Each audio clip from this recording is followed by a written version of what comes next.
नमस्कार मित्रों, जय माता दी। आज हम कार्तिक मास की शास्त्रोक्त पूजा विधि के बारे में जानेंगे। ऐसी जानकारी जो शायद आपने इससे पहले न सुनी हो। अगर आप कार्तिक मास में या भगवान कृष्ण में श्रद्धा रखते हैं तो इस वीडियो को पूरा अवश्य देखिएगा। यहाँ आपको आपके काम की जानकारी अवश्य मिलेगी। कार्तिक मास वैदिक शास्त्रों के अनुसार भगवान कृष्ण की पूजा का सबसे सर्वश्रेष्ठ समय है।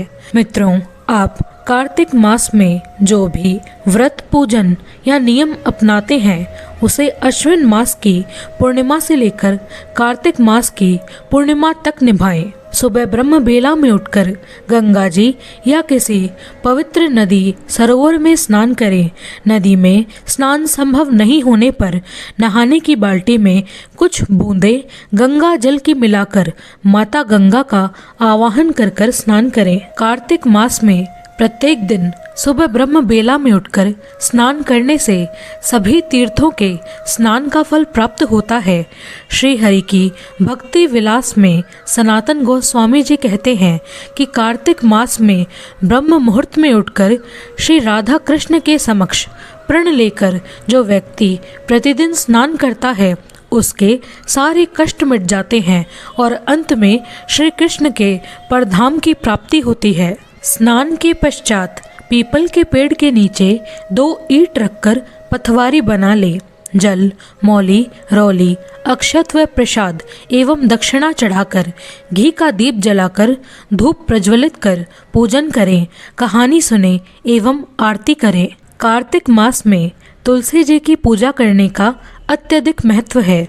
तुलसी पूजन करके 3 परिक्रमा करने से, तुलसी जी के बिड़ले पर दीप दान करने से राधा दामोदर जी की शाश्वत वृंदावन में रहकर सेवा करने जैसा फल प्राप्त होता है।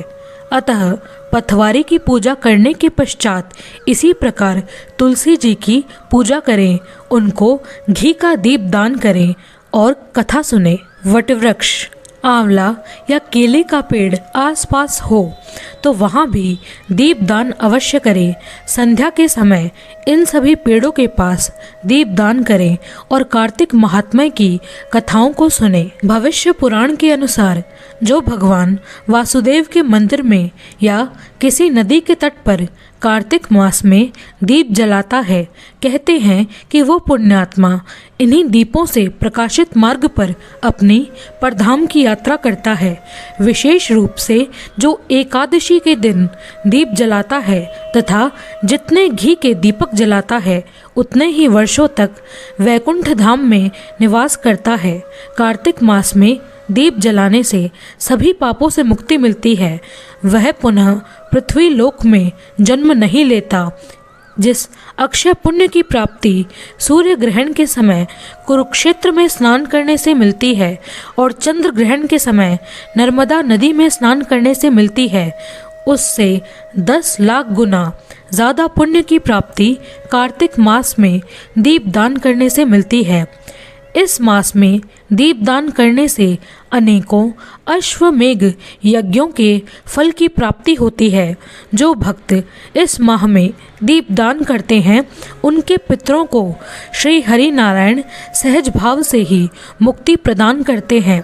जो कोई कार्तिक मास की पूर्णिमा को दीपदान करता है उसका मूल्य भगवान श्री कृष्ण उस भक्त को स्वयं को उपहार स्वरूप देकर चुकाते हैं। पितृपक्ष में अन्न दान करने से, ज्येष्ठ या आषाढ़ में जल दान करने से जो पुण्य मिलता है उससे 10 लाख गुना ज़्यादा पुण्य कार्तिक मास में दीपदान करने से मिलता है। भगवान श्री कृष्ण को दीपदान करते समय दामोदर अष्टक का पाठ पढ़ने या सुनने से सभी पापों से मुक्ति मिलती है। जो व्यक्ति कार्तिक माह में रामायण या गीता का पाठ सुनते या पढ़ते हैं वे जन्म मरण के चक्र से छूट जाते हैं और श्री हरि के साथ बैकुंठ में निवास करते हैं। हर प्रकार के तीर्थ व्रत करने से जो पुण्य मिलता है उससे कई लाख गुना अधिक पुण्य कार्तिक मास में व्रत, पूजन, स्नान और दीपदान करने से मिलता है। कार्तिक मास में हरि नाम सबसे श्रेष्ठ है। कलयुग में नाम जप की महिमा अनंत है, इसलिए सामर्थ्य अनुसार अधिक से अधिक नाम जप करना चाहिए। कार्तिक मास में अधिक से अधिक नाम जप कर श्रीमद् भगवत के गजेंद्र मोक्ष लीला के पाठ को अवश्य सुनना चाहिए। तारा भोजन व्रत। जब कार्तिक मास में तारा भोजन व्रत करें तब सुबह पीपल पथवारी का पूजन कर कथा अवश्य सुने। शाम के समय तारों को अर्घ देकर भोजन करें। यह व्रत पूरे माह इसी प्रकार करें। वह पूर्ण होने पर उद्यापन करें। उद्यापन में 50 पानी के मटके और 50 जगह सीधा यानी आटा, दाल, चावल, चीनी, मसाले, घी इत्यादि 50 ब्राह्मणों को दें। अपनी सासू माँ के पैर छूकर वस्त्र और चांदी के 33 सितारे और दक्षिणा देकर आशीर्वाद लें। छोटी सांकली का व्रत। इस व्रत में रोज ब्रह्म मुहूर्त में स्नान कर पीपल पथवारी का पूजन करें और कथा अवश्य सुने। व्रत प्रारंभ होने पर पहले दिन निराहार उपवास करें, फिर पूरे माह 2 दिन भोजन करें और 1 दिन निराहार रहें। अगर बीच में एकादशी या रविवार आए तो लगातार 2 दिन निराहार व्रत करें। यह व्रत इसी प्रकार पूरे माह करने के पश्चात पूर्ण होने पर व्रत का उद्यापन करें। उद्यापन में 33 ब्राह्मणों को भोजन करवा सभी को 1-1 पानी से भरा मटका और दक्षिणा दें।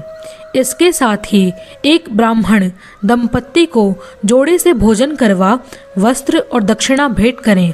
अपनी सासू माँ के पैर छूकर दक्षिणा और वस्त्र भेंट करें और उनका आशीर्वाद लें। बड़ी सांकली का व्रत। इस व्रत का पूजन और उद्यापन छोटी सांकली के व्रत जैसे ही होता है, लेकिन व्रत के दौरान पूरे माह में 2 दिन निराहार रहकर 1 दिन भोजन करें। चंद्रायन का व्रत। चंद्रायन के व्रत में सुबह स्नान आदि के पश्चात पीपल पथवारी का पूजन करें और कथा अवश्य सुने। इस व्रत का विधान है कि एक लकड़ी की चौकी या पाटे पर लाल कपड़ा बिछाकर उस पर श्री लक्ष्मी नारायण की तस्वीर रखकर उनके पास एक मिट्टी की चौड़ी पात्र में गेहूं के जवारे बोएं। एक गमले में तुलसी का पौधा रोपित करें। भगवान की तस्वीर के सामने घी का अखंड दीपक प्रज्वलित करें। यह दीपक पूरे कार्तिक मास तक प्रज्वलित रखें। रोज पूजा करें, कथा सुने, कार्तिक महात्म्य सुने और आरती करें। यह व्रत कई प्रकार से किया जाता है। पहला, अगर आपका सामर्थ्य हो तो प्रतिदिन 1 तुलसी के पत्ते और गंगा जल पर यह व्रत करें। दूसरा, प्रतिदिन शाम को 1 गिलास दूध पर यह व्रत रखें। तीसरा, प्रतिदिन 1 गिलास किसी एक फल के रस पर यह व्रत रखें। चौथा, अश्विन पूर्णिमा से शुरू कर प्रतिदिन 1 भरी बादाम और 1 भरी मावा पीस कर लेवें। प्रतिदिन 1-1 भरी बढ़ाते जाएं अमावस तक। उसके बाद प्रतिप्रदा यानी एकम से मार्गशीर्ष की पूर्णिमा तक 1-1 भरी घटाते जाएं। व्रत पूर्ण करें। पूर्णिमा के दिन कार्तिक महात्म्य अवश्य सुने। रात को जागरण कर भगवान के भजन का गायन या श्रवण करें। अगले दिन उद्यापन में 33 ब्राह्मण पत्नियों को भोजन करवाकर श्रृंगार की वस्तु यानी सुहाग पेटी भेंट करें और दक्षिणा दें। नारायण तारायण का व्रत। जब नारायण तारायण का व्रत करें तब प्रत्येक दिन सुबह स्नान आदि के बाद पीपल पथवारी का पूजन कर कथा अवश्य सुने। इस व्रत में पहले दिन निराहार रहें, दूसरे दिन भोजन करें, तीसरे दिन शाम को तारों को अर्घ देकर भोजन करें, चौथे दिन पुनः निराहार रहें। इसी प्रकार मार्गशीर्ष की पूर्णिमा तक इस व्रत को करें। पूर्णिमा के दिन उद्यापन में 1 ब्राह्मण जोड़े को भोजन करवाकर वस्त्र एवं दक्षिणा दे और अपनी सासू माँ के पैर छूकर उन्हें वस्त्र एवं दक्षिणा देकर उनका आशीर्वाद ले। तिरायत का व्रत। कार्तिक मास की शुक्ल पक्ष की 9वीं दशमी एवं एकादशी को तिरायत का व्रत रखा जाता है। इसमें सुबह स्नान कर पीपल पथवारी की पूजा कर कथा सुने। नवमी, दशमी एवं एकादशी को निराहार रहकर व्रत करें। फिर द्वादशी को 3 ब्राह्मण जोड़ों को भोजन करवाकर वस्त्र एवं दक्षिणा भेंट कर उन सभी का आशीर्वाद लें। इस माह में हर शुद्ध खाद्य पदार्थ भगवान को अर्पित कर उनके भोग स्वरूप में ही ग्रहण करें। संयम व्रत के नियमानुसार कार्तिक माह में अपनी पसंदीदा खाद्य पदार्थ को त्याग कर व्रत रख सकते हैं। दिन में सिर्फ एक बार भोजन कर एक समय निराहार रहकर व्रत कर सकते हैं। कार्तिक मास में शहद, तिल का तेल, हींग, बैंगन, राजमा, कोई भी खिचड़ी, दाल, करेला, तले भुने खाद्य पदार्थ वर्जित होते हैं। हो सके तो चाय कॉफ़ी का सेवन भी कुछ समय के लिए रोक दें और प्राकृतिक काढ़ी का सेवन करें। ब्रह्मचर्य का अभ्यास करें। हर क्षेत्र में संयम से काम लें। वैष्णव जनों की आलोचना से दूर रहें। ईर्ष्या, द्वेष, इस प्रकार की सभी भावनाओं का त्याग करें। मांस, मदिरा का सेवन न करें। किसी भी प्रकार से जुआ या सट्टा न खेलें। भोग विलास से बचें और हो सके तो हरि नाम में अधिक से अधिक समय व्यतीत करें। दोस्तों, अगर आपको ये वीडियो पसंद आया हो तो इस वीडियो को लाइक और चैनल को सब्सक्राइब अवश्य करें ताकि आगे आने वाले समय में इसी प्रकार के और वीडियो द्वारा आपको सही जानकारी मिल सके। धन्यवाद। जय माता दी।